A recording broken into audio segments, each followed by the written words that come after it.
ECW.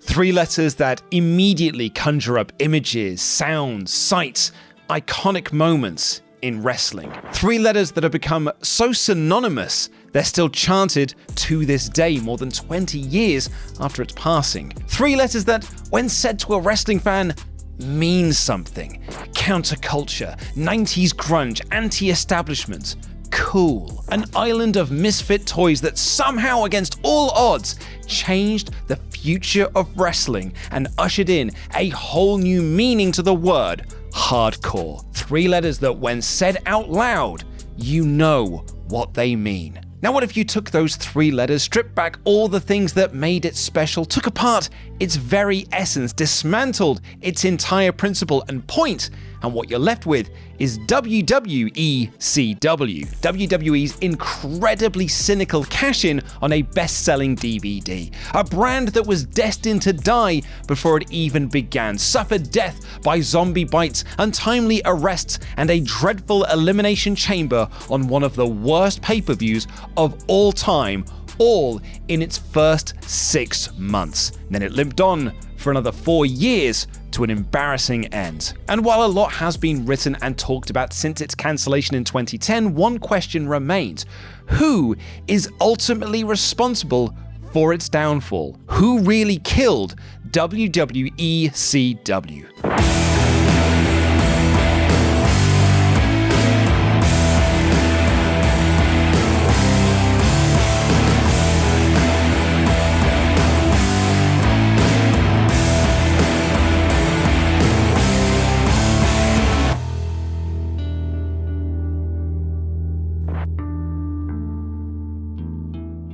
But before we get into that, we do have to answer this question very quickly: who really killed the original ECW?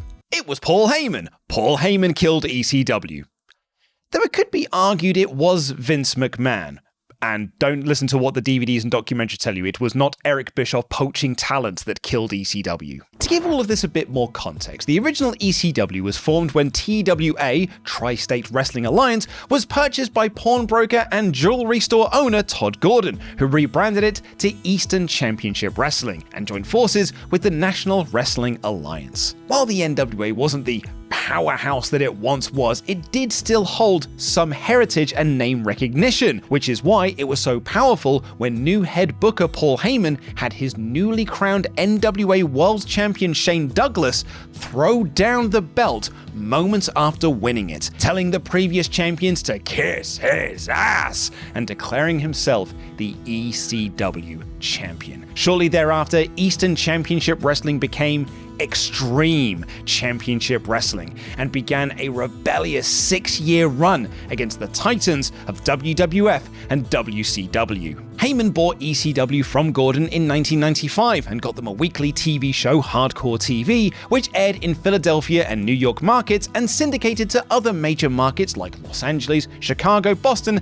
and the Deep South. It even aired here in the UK on Bravo. By 1997, its focus on adult-orientated storylines, gratuitous violence, and cool characters got them to the big leagues of pay-per-view. Barely Legal 1997, which featured the hardcore legend Terry Funk beating Raven to capture the ECW championship. Heyman has said that he saw the rise of grunge in the Seattle areas in the early 1990s and a way that MTV was going to change from the bombastic synth of the 1980s and matched the changing times. The 90s was an era of counterculture, so while WWF and WCW were still stuck in the colorful world that brought them successes in the 1980s, ECW caught the mood of a changing nation. Case in point, in the same months that Hulk Hogan was battling the Dungeon of Doom and finding water that was shockingly not hot, and WWF presented top matches like Diesel versus Mabel, ECW were having Axel and Ian Rotten fight in Taipei death matches, the debuts of New Jack and the Dudley Boys, and Cactus Jack's incredible and iconic anti-hardcore promos. ECW caught the eye of the WWF,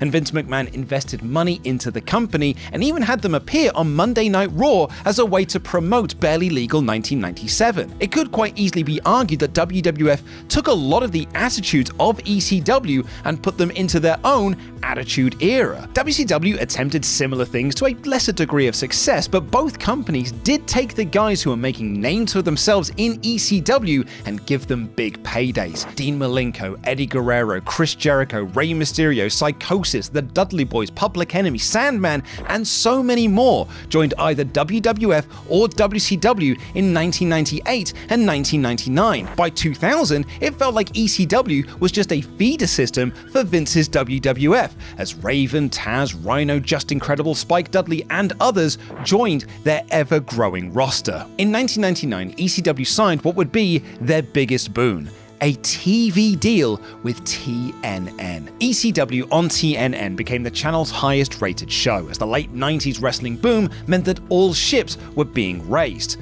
But there was a problem.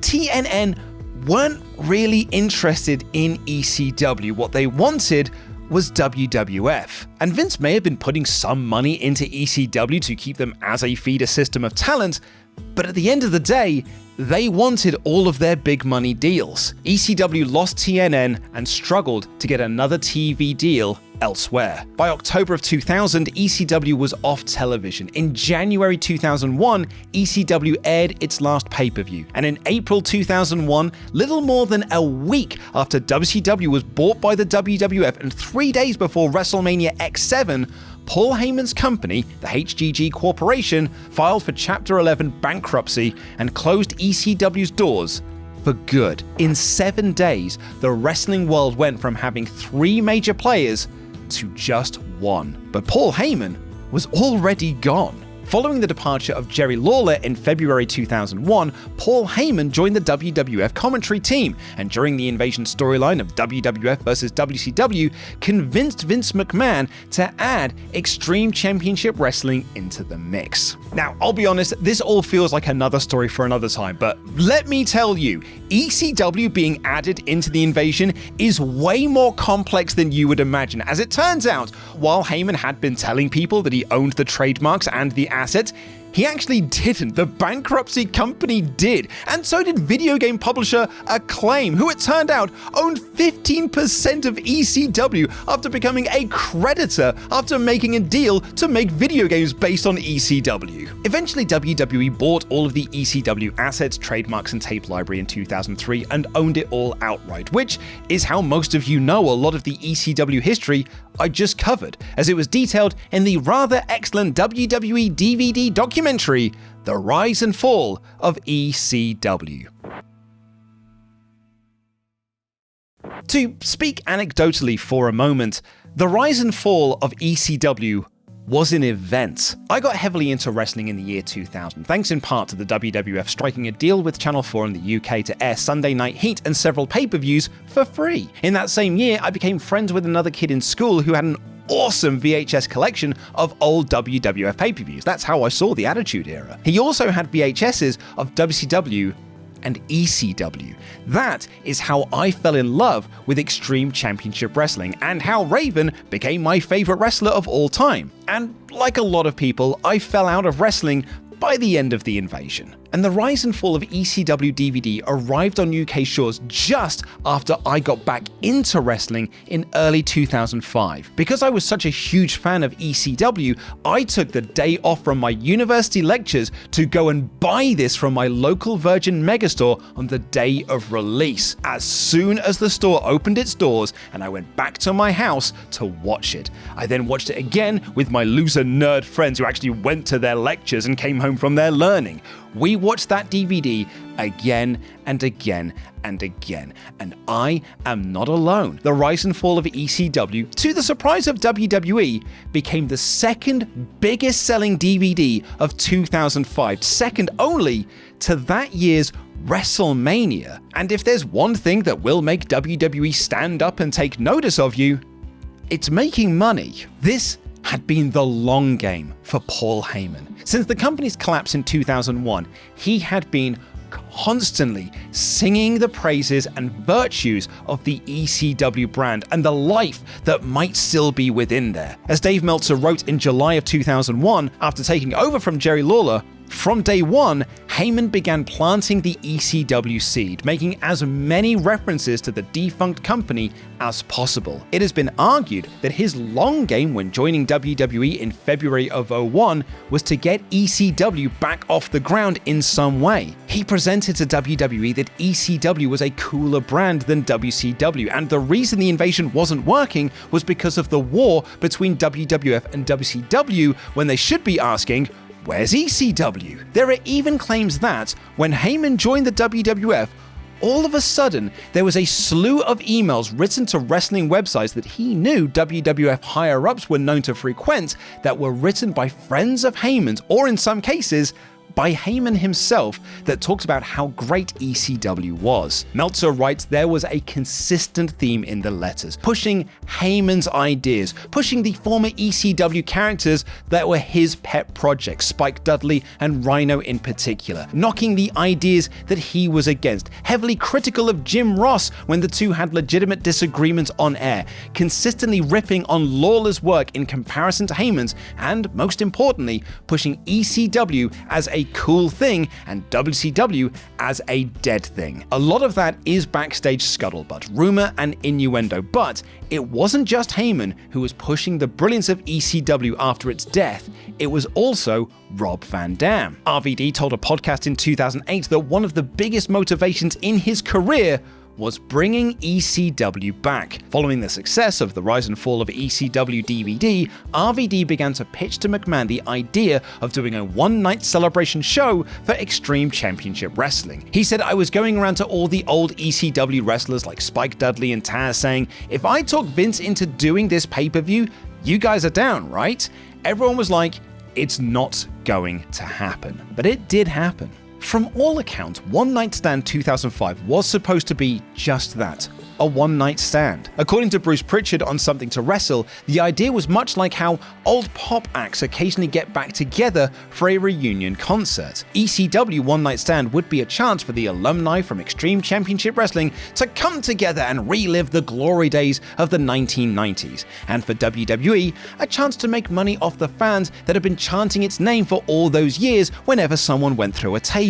The show was a tremendous success. It was also everything you'd want from an ECW show. The technical wrestling of Lance Storm versus Chris Jericho, the crazy high-flying cruiserweight three-way, the lucha styles of Rey Mysterio and Psychosis, the hardcore madness that was Mike Awesome versus Masato Tanaka, and the Sandman doing one of the coolest entrances in any WWE pay-per-view in history. And in between all of this, you had a great promo from an injured Rob Van Dam and an epic promo from Paul Heyman, who ran down the invading stars of Raw and SmackDown. Perhaps most infamously, the show ended with a gigantic brawl where JBL busted open the Blue Meanie for real. But even with that dark cloud, Mike Johnson of PW Insider reported after the show was finished that everyone was pleased with how it turned out. And it came at almost the apex of ECW revival fever. As 2 nights before One Night Stand, Shane Douglas promoted the independently run Hardcore Homecoming from the old ECW arena that featured some of the contracted talent from TNA who couldn't work One Night Stand,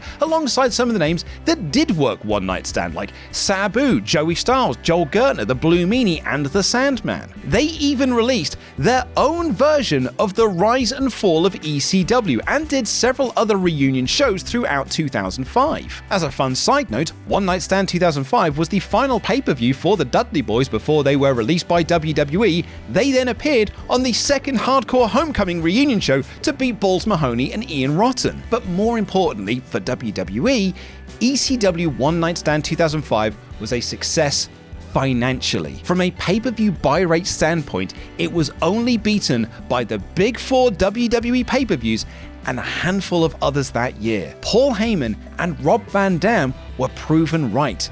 There was an appetite for more Extreme Championship Wrestling, so the wheels were put in motion to bring back the show full-time with a follow-up pay-per-view the following year and the launch of a new weekly TV show. And WWE did what WWE does best. They learned no lessons from the success of One Night Stand and did something completely different. ECW One Night Stand 2005 opened with Chris Jericho versus Lance Storm, a classic ECW match. What was the first proper match on ECW One Night Stand 2006? Randy Orton versus Kurt Angle. Can you see the problem here? The problem was that while WWE knew there was money to be made from an ECW revival, they didn't want to do one. From most accounts, Vince McMahon did not like ECW and didn't really get the appeal of it. Bruce Pritchard didn't like ECW. Michael Hayes didn't like ECW. These are influential people, and if they don't like what you're doing, and in some cases have actual disdain for what you're doing, you're gonna keep running into a brick wall. What was on the side of the revival, however, was that a lot of the younger writers in WWE were fans of ECW, and of course, Paul Heyman, who had a certain amount of sway, kept pushing for it. But perhaps the biggest advocate for the product was Shane McMahon, who was a huge fan of ECW in the late 1990s. According to Tommy Dreamer, Shane was the one guy who didn't just suggest to his father to bring back ECW for a one-night show, but to bring it back as a third brand alongside Raw and SmackDown, with a very smart idea behind it. Make it an online show. Now, bear in mind, this is 2005 going into 2006. YouTube is in its infancy. There was no online streaming platform that dominated people's TVs. Smart TVs were in circulation, but would not become commonplace until the late 2010s. Think about the phone you had in 2005. Do you think you would watch an hour-long show on that? Do you think you could watch an hour-long show on that? So doing a show that was online only was actually quite ahead of its time. And the big plus point of doing it online versus traditional TV was that you didn't have to do what TV networks wanted you to do. You were in full control. Shane expanded in a 2019 interview, the reason we wanted to go digital was because you were allowed far more freedom. It would have done two things. It would have kept the ECW moniker and brand a little more edgy, and from a business standpoint, you're also getting into where people want to watch it on their own time. But Shane's other big idea for ECW is a very interesting one in hindsight. He told a WWE documentary in 2019 the thinking behind it was that it was a place where talent can be developed and come up. Yeah, it was NXT. Shane was given the ball to run with, but didn't have it for very long, as that traditional TV route that he did not want to do came knocking on WWE's door. Vince, seeing that there was money to be made from a TV deal, took the ball from Shane and ran with it himself. WWE struck a deal with Sci-Fi to broadcast a 1-hour ECW show starting in the summer of 2006, with ECW One Night Stand acting as the launching pad for it. Knowing that they wanted to give ECW the biggest start possible, Rob Van Dam was booked to win Money in the Bank at WrestleMania 22 and announced that he was going to cash in for One Night Stand, where he would rechristen the WWE Championship to the ECW Championship. During the 2006 draft, Paul Heyman drafted Rob Van Dam and Kurt Angle from Raw and SmackDown to ECW. And 1 week before the pay-per-view, USA Network aired an ECW vs WWE special, which featured 5 matches pitching stars from Raw and SmackDown against the ECW roster. One Night Stand 2006 had the same raucous atmosphere as the year previous, but the signs of booking decisions that would not appease the hardcore fans of ECW were there. Not only having Orton versus Angle as the first proper match of the night, but ending the Sabu versus Rey Mysterio World Heavyweight Championship match in DQ.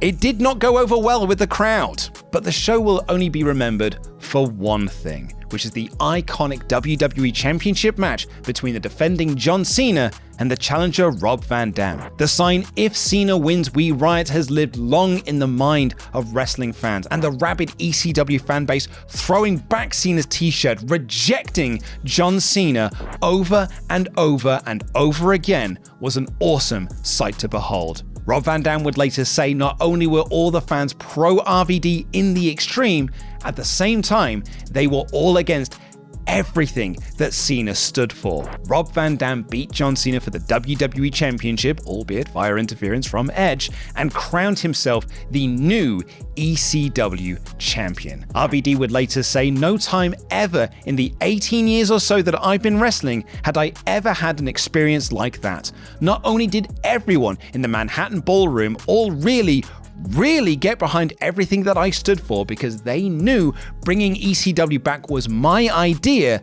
They knew back in the day that I brought ECW up to new heights." While RVD was riding high, no pun intended, we'll come to that in a little bit, there were trepidations elsewhere. Tommy Dreamer later recalled that he had a couple of months of being excited about the ECW revival, but then started to see more and more of a WWE influence on things. He said, "As soon as One Night Stand 2006 ended, I knew it wasn't going to be the same. And as the Sci-Fi show began, those fears came to pass."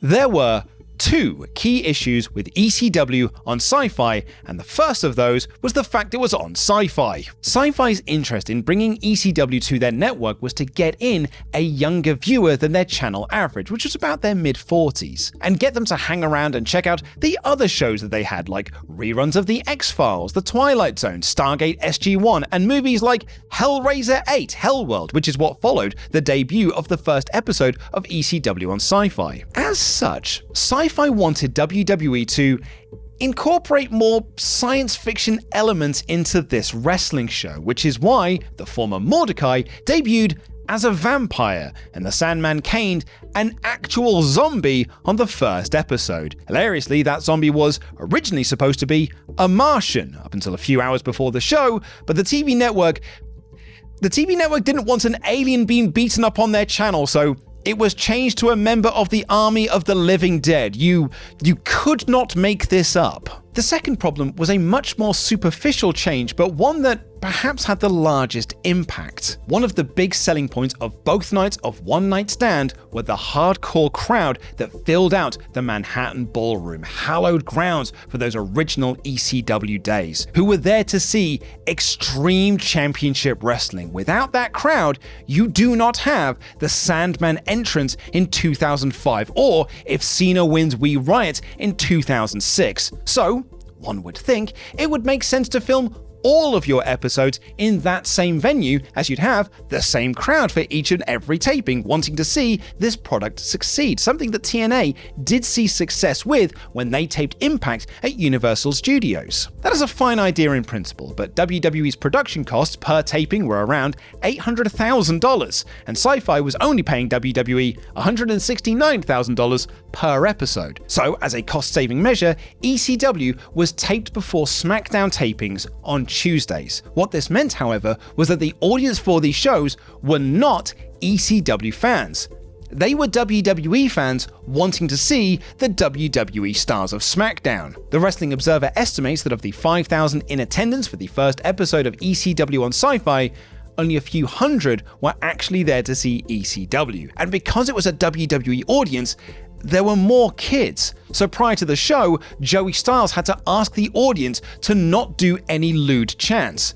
It doesn't exactly scream counterculture, does it? But the real problem was a secret third option.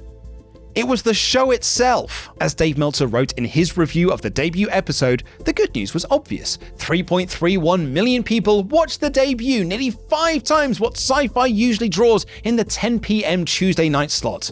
The bad news, well, that 3.31 million people saw that show. He continued, in a show that was a reminder of WCW at its self-destructive worst, backstage power struggles, a bad environment, and the truth, just plain reality, led to easily the worst Major League US wrestling television show in years. From Kurt Angle squashing former ECW champion Just Incredible Kelly failing to take off her bra during the least sexiest striptease you ever did see, Sandman caning an actual zombie, Big Show eliminating all of the ECW originals from the Battle Royal, aside from the eventual winner Sabu, to the simple fact that so much of the focus of that show was on Raw's John Cena and Edge. It was a show that, for all intents and purposes, didn't put over any of the ECW guys that WWE brought back for this ECW revival. Its biggest stars were Cena,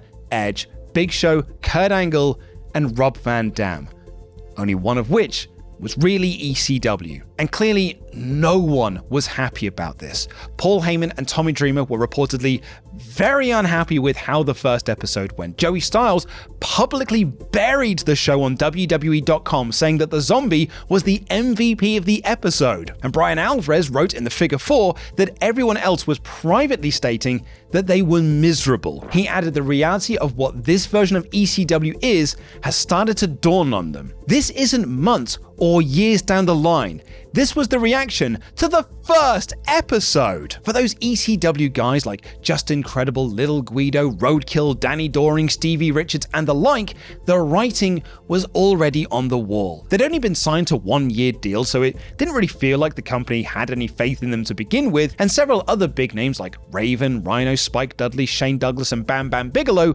turned down the chances to re-sign with WWE and be back for this revival. Perhaps they were the smart ones. Big Show would later say that he never saw ECW merchandise for sale at the ECW house shows, just WWE merchandise. As the shows went on, more and more WWE names became the focus of the show. And not just Raw stars like Cena, Edge, and Orton, but also mid-carders being presented as top guys like Test and Hardcore Holly. The main event of the second episode of ECW saw Angle and RVD team up to take on Edge and Randy Orton. In week 5, the main event was Big Show versus Ric Flair. In week 6, it was Big Show versus The Undertaker. This was not ECW, and the fans saw through it. In an effort to make this feel like ECW again, a TV taping from the original ECW arena was planned, but cancelled when WWE deemed that it didn't meet their production standards. It was instead turned into a house show that, fun fact, saw the WWE debut of CM Punk. Dreamer wrote a lengthy blog post running down the mistakes that WWE were making with this ECW relaunch, and it got him into a lot of trouble with head office. In that 2019 documentary, Shane McMahon lamented it became much more locked down, much more cookie cutter, if you will, because that fit more into the mold of our distribution partner. That's why it changed and, in my view, started not to work, because you're getting rid of the specialty of what ECW was. Rob Van Dam agreed, saying, "When I saw it all spiraling downhill, I was extremely disappointed, and I was kicking and screaming and fighting it. I was talking to Vince at first saying, the ECW fans aren't gonna go for this, and I would hear such ridiculous things back like, Rob, no one remembers the original ECW. You've gotta be kidding me. Didn't we bring this back based on the success of that pay-per-view and ECW DVD? And all I heard was, for all we know, Rob, those 2,500 fans in New York City are the last of the ECW fans." How do you argue with that? It's like talking to a brick wall. At some point, you throw in the towel, and that's what I did. I was looking for the exit. And even though Rob Van Dam had seemingly given up, fans were still clinging onto him as their lifeline of hope. He was still the WWE champion. He was still the ECW champion. Surely all was not lost. And then it all got lost. On the night of July 1st, less than 1 month after the television debut of ECW on Sci-Fi, Rob Van Dam and Sabu were traveling between towns when they were pulled over for speeding. Not the worst thing in the world, but the cops smelt weed in the car. RVD was arrested for being in possession of 18 grams of marijuana and 5 Vicodin, while Sabu was arrested for having drug paraphernalia and 9 pills that were not immediately identifiable. The Ohio newspapers the following day had huge front-page images of their mugshots, and WWE.com posted a statement saying they were conducting their own internal investigation. The following day's Raw was scheduled to see Rob Van Dam, John Cena, and Edge take part in a triple threat tag match where they would have mystery partners partners.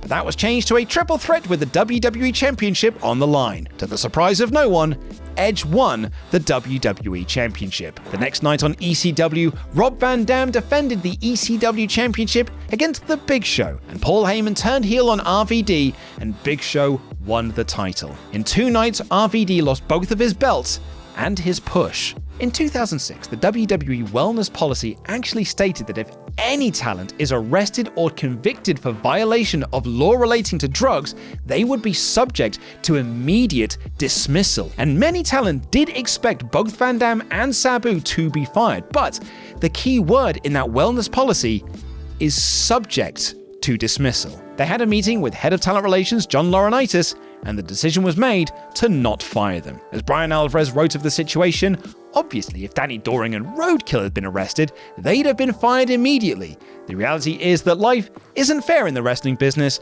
and RVD and Sabu are seen as 2 of the biggest stars of this new ECW brand. Instead, Rob Van Dam was suspended for 30 days. While RVD says that he knew that he had let WWE down and ruined a lot of their plans, and the suspension cost him upwards of $40,000, he told the Baltimore Sun in 2008, "I asked for more time off at the end of the 30 days. That was one of my favorite months of my contract. That's how much I wanted out of there." Without Rob Van Dam as the top champion, ECW ran a show from the Hammerstein Ballroom that was headlined by Big Show versus Batista. The crowd hijacked the show with chants of "You both suck" and changed the channel. The following month after Van Dam's arrest, Kurt Angle, the other guy the ECW brand was being built around, was let go by WWE for health reasons.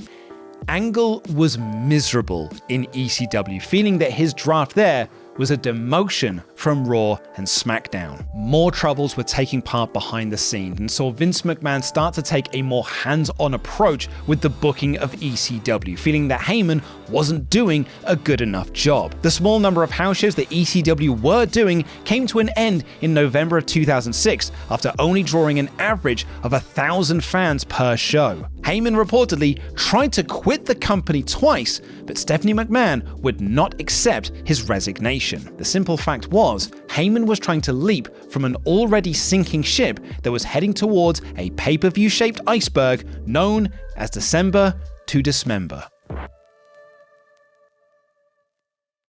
While creatively ECW was failing and financially was somehow doing worse, WWE gave it one last go in the form of their first and only pay-per-view of the revival, December to Dismember, and well, it didn't go well. The show has been called one of the worst promoted pay-per-views in the history of wrestling, with only 2 matches announced going into the show. A tag team showcase match between M&M and the Hardys, and the Elimination Chamber for the ECW Championship, which saw Big Show defend against Rob Van Dam, CM Punk, Sabu, Test, and Bobby Lashley. Reports from the time say that this was a Heyman call, as he didn't announce a lot of matches for the old ECW pay-per-views either, but one of the 2 matches he did announce featured 2 tag teams from Raw and SmackDown, and in the other match, they wrote Sabu out of it during the pay-per-view and replaced him with Hardcore Holly. On the day of the show, WWE put out an email to promote the pay-per-view and listed those 2 matches and, I quote, "so much more." That so much more was Balls Mahoney versus Matt Striker, Tommy Dreamer versus Daivari with the Great Khali on the outside, Kevin Thorne and Ariel versus Mike Knox and Kelly Kelly, and the FBI taking on Sylvester Terkay and Elijah Burke. Not exactly worth the price of a pay-per-view, especially as it aired 1 week after Survivor Series and 2 weeks before Armageddon. 3 pay-per-views in 4 weeks, each costing upwards of $40. The show was also a mess backstage. The general agreement was Big Show was going to drop the world title, but there was a huge disagreement on who he should drop it to. Paul Heyman's pitch was that CM Punk should run through everyone in the chamber and tap them out with his Anaconda Vice one after the other, while Vince McMahon wanted to push Bobby Lashley and give him the big win over the giant Big Show. They argued, and eventually Vince got his way. December to Dismember was a disaster. After initially good reactions to the opening tag match, fans quickly lost interest as boring match followed boring match. And then it came down to the main event, where CM Punk, a clear fan favorite and Heyman's guy to win the whole thing, was eliminated first, by Rob Van Dam of all people. So RVD got booed for eliminating Punk, and then he himself got eliminated shortly thereafter. From there, it was a race to the bottom. The crowd booed the rest of the match, and at one point even chanted for rival promotion TNA, and booed even more when it came down to Lashley versus Show. Lashley eventually won, but the damage was done. For a show that cost $30, it ended at the 2-hour and 17-minute mark, nearly 45 minutes short of their allotted pay-per-view time. DirecTV, one of the providers who hosted the pay-per-view, reportedly got a lot of complaints from fans who bought the show. But really, they couldn't have had that many calls though, because virtually no one bought December to Dismember. The show drew a measly 90,000 buys. To give that some context, the average pay-per-view buy rate for WWE in 2006 was 365,000. Armageddon, which aired just 2 weeks later, drew 239,000 buys. No Mercy 06, which was considered to be rock bottom by WWE pay-per-view buy rate metrics, did twice as many buys as December to Dismember. In his review of the show, Brian Alvarez called December to Dismember sad to watch, and added it was clear all of the talent from the announcers to the wrestlers knew that the writing was on the wall for the brand in its current state. WWE seemed determined with this show to make everyone sad. The old ECW fans were going to hate it, the new ECW fans were going to hate it, the Raw audience wasn't going to buy it, the SmackDown audience wasn't going to buy it, the TNA audience wasn't going to buy it. I have no idea what anyone was thinking. Although we get a promo after the pay-per-view had ended to announce the Big Show would get his rematch against Lashley for the title on the next episode of TV, Heyman's arguments with Vince continued backstage and on the plane ride home. Vince felt that Heyman's choices were why ECW was failing, and Heyman's argument was that Vince wouldn't let him do ECW the way that he wanted to do it. Their long-running disagreement since the launch of ECW had come to a head. In the end, Paul Heyman was sent home.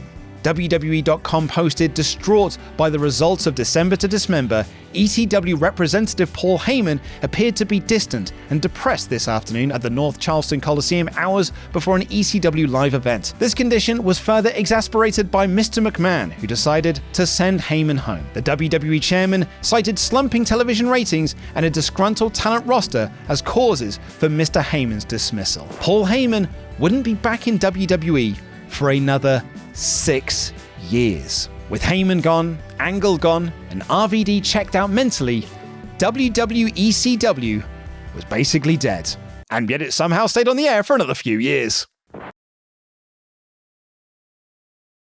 Dave Lagana and Dusty Rhodes were brought in as the new head writers for ECW, with Dusty Rhodes bringing in the Superstar Initiative, essentially doing what Shane McMahon pitched for the promotion, which was to bring in new stars, develop new characters, then move them up to the main roster of Raw and SmackDown. Kofi Kingston, Sheamus, and Zack Ryder got their WWE careers really started in ECW. The Miz was sent to ECW in WWE's last effort to try and get him over, and it worked. 4 years after being sent to ECW, The Miz was headlining WrestleMania. The remaining original cast of ECW hung around for a little bit longer, getting a WrestleMania match where they fought against the new breed of Burke, Striker, Thorne, and the recently debuted Monty Brown from TNA. But the biggest story was Vince McMahon feuding with ECW champion Bobby Lashley for most of the summer, even winning the ECW championship, which some people have said was the chairman trolling the fans who wanted him to bring back ECW in the first place. The monkey's paw curling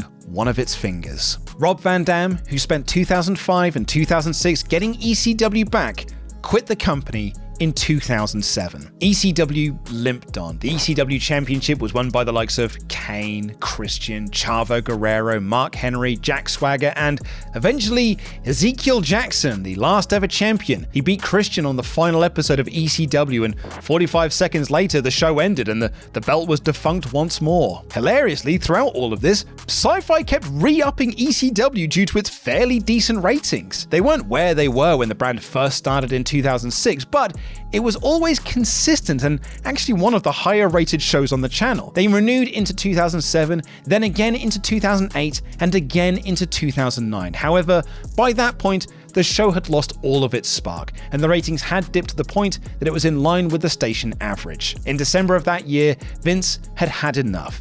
He met with sci-fi officials, and all parties agreed to pull the plug. After 193 episodes, ECW aired for the final time on February 10th, 2010. Almost 4 years. It is remarkable that it lasted that long.